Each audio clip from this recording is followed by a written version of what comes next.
Hello everyone, once again welcome to all of you.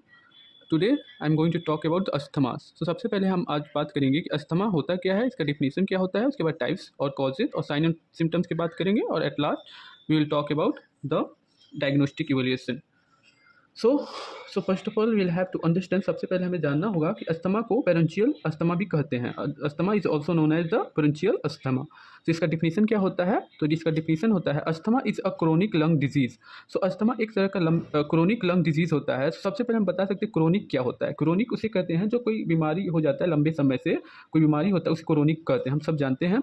तो जो लंबे समय से लंग में कोई डिजीज हो जाता है उसी को अस्थमा कहते हैं. It's affect your Airways, the tubes that carry air in and out of your lungs. Simple भाषा में कहें तो जो हमारे एयरवेज हैं जो अंदर और बाहर ले जाते हैं उसमें अगर कोई इन्फेक्शन हो जाता है या इन्फ्लेमेशन हो जाता है उसी कारण अस्थमा हो जाता है. It can be caused by inflammation और नैरोइंग एयरवेज. अब हम इसके टाइप्स के बारे में बात करते हैं कि अस्थमा के कितने टाइप्स होते हैं. तो अस्थमा के ऐसे तो बहुत टाइप्स होते हैं, पर generally we will talk about only the 3 types. हम यहाँ पे सिर्फ 3 प्रकार का अस्थमा बात करेंगे. सबसे पहला अस्थमा होता है allergic asthma. So what is the allergic asthma? So allergic asthma is asthma that triggered by allergens like pollen, pets and dust mites. Simple भाषा में कहें कि एलर्जिक अस्थमा वो होता है जो कोई डस्ट के कारण, कोई धूल के कारण या पेट्स जो हम पालते हैं उसके कारण भी हमें अस्थमा हो सकता है. इसी को हम एलर्जिक अस्थमा कहते हैं. It is also known as allergic asthma. And second होता है non allergic asthma. So non allergic asthma क्या होता है? तो non allergic asthma is that it not related to an allergy trigger like pollen और dust mites. ये allergic asthma की तरह नहीं होता है कि ये डस्ट और पेट्स के कारण है हो, ये वाला नहीं होता है. It's less common that allergic asthma.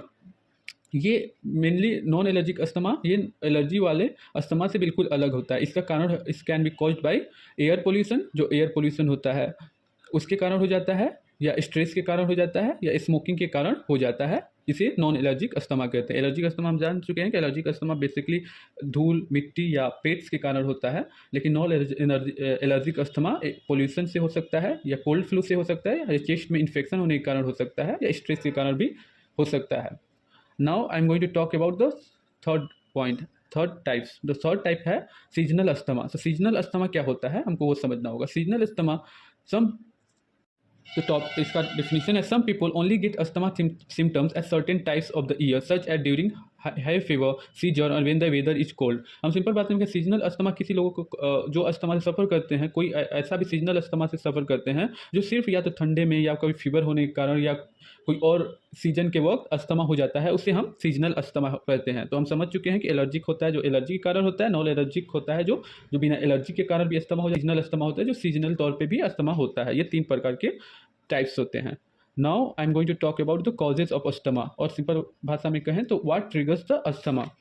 तो सबसे पहला होता है एनिमल्स, पेट हेयर और डेंडर. जो एनिमल्स हम पालते हैं, चाहे एनिमल हमारे करीब होते हैं, उनके कारण भी अस्थमा हो जाता है. उनके हेयर में जो बैक्टीरिया होते हैं उसके कारण. दूसरा रीजन हो सकता है, दूसरा कारण हो सकता है कि हम अस्थमा से सफ़र कर रहे हैं वो डस्ट हो सकता है, धूल मिट्टी जब हमारे एयरवेज में जाते हैं तो उसके कारण भी इन्फ्लामेशन हो जाता है.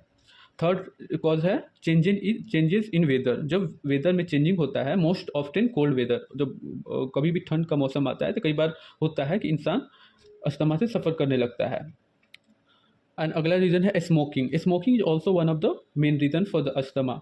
एंड अगला रीज़न है स्ट्रेस, स्ट्रेस. जब हम स्ट्रेस लेते हैं उसके कारण भी कई इंसान अस्थमा से सफ़र करता है. और tobacco smoke and many things and so on, और भी बहुत इसके कारण है, लेकिन ये सब ज़्यादा मेनली होते हैं. इतना लिख देंगे काफ़ी होगा. अब उसके बाद हम बात करते हैं साइन एंड सिम्टम्स के, कि इसके साइन और सिम्टम्स क्या होता है. अगर किसी को हो जाए तो हमें पता कैसे चलेगा कि इसको अस्थमा हो चुका है. तो अस्थमा के बहुत ज़्यादा साइन एंड सिम्टम्स होते हैं. सबसे पहले होता है कि लैक ऑफ ब्रीदिंग होगा, मतलब ब्रीथिंग की बहुत ज़्यादा कमी होगी, आप अच्छे से सांस लेने में आपको बहुत परेशानी होगी. दूसरा साइन एंड सिम्टम्स है कि बहुत ज़्यादा chest tightness you will feel, मतलब आप बहुत ज़्यादा चेस्ट टाइटनेस बहुत लगेगा, टाइट चेस्ट हो रहा है. अगला है कफिंग, कफ भी बहुत ज़्यादा होगा, लंबे समय से कफ भी हो सकता है इसके साइन एंड सिम्टम्स से. और अगला साइन है विजिंग. विजिंग का मतलब हम जानते हैं क्या होता है, जब हमारे ब्रीदिंग में घड़घड़ाहट आती है उसी को विजिंग कहते हैं. तो अस्थमा के दौरान हमारे एयरवेज से घड़घड़ाहट जैसी आवाज़ भी आ सकती है. अगला साइन है टैकीकार्डिया. टैकीकार्डिया होता है जब हार्ट फास्ट हो जाता है, जब उसका हार्ट रेट फास्ट हो जाता है, वो अस्थमा के दौरान भी हो सकता है. एंड सो ऑन, और भी इसके बहुत ज़्यादा साइन और सिम्टम्स हैं, बट इतने काफ़ी हैं।